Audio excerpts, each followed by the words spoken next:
Hello, this is the Radical Coach, and today the question is, what happens if you abandon and reject a narcissist?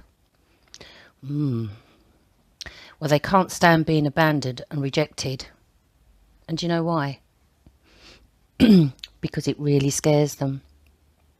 Really scares them.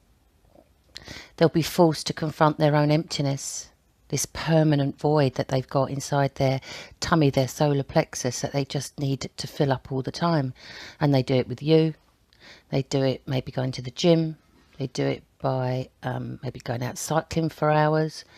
Or it could be alcohol. It could be drugs. It could be gambling. They need to fill that void. And that's your sole purpose for them. You know, that's your job title.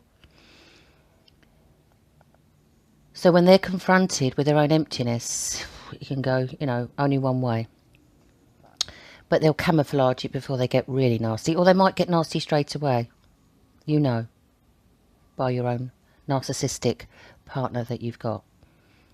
So they could fly into rages to punish you and actually scare you half to death so you stop leaving them. They could keep you short of money, take your car away, do all sorts of things. And they can trick you by love bombing you. They can up the love bombing stuff if you do manage to get away. Because they're actors playing a false role to impress you. And it's their entire reason for existing. They're completely dependent on the approval and attention of others, and especially you. They feed off you like you're a vampire and they're Count Dracula. They need your blood. They need your attention. They do not want to be abandoned or rejected by you.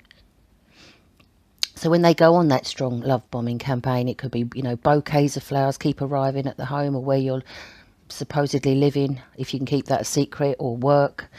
They could write you poetry. They could get tickets to your favourite show that you've always wanted to go and you're so overwhelmed that they've remembered it.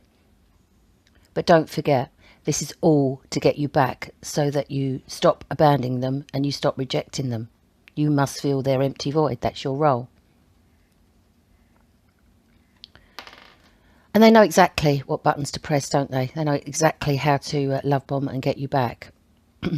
Or, as I said, the other tactic, they will fight you tooth and nail to avoid being abandoned and rejected by anyone, especially you.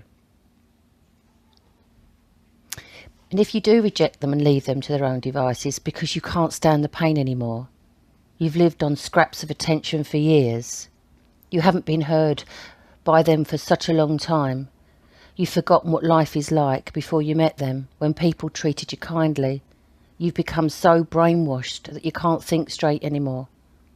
But you've gained the strength to leave, and they will go into severe battle mode, even if it destroys you in the process.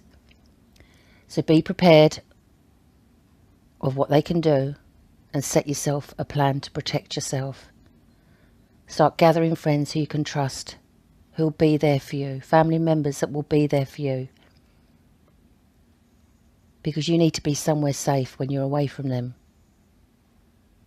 And whatever you do, before you plan to leave, stop telling the narcissist anything. Don't give them one scrap of information about yourself. Use the grey rock method, which you can listen to on YouTube. I've got 2 things on that, a Q&A and a longer version. Because everything you share with a narcissist will be used as a weapon to wound and hurt you. That's their role. They need to hurt you with any information that you give them. So try the grey rock before you leave. I hope this has been helpful. Until next time. Hello, this is the Radical Coach, and today the question is, what happens if you abandon and reject a narcissist? Well, they can't stand being abandoned and rejected. And do you know why? Because it really scares them. Really scares them. They'll be forced to confront their own emptiness, this permanent void that they've got inside their tummy, their solar plexus, that they just need to fill up all the time. And they do it with you. They do it maybe going to the gym.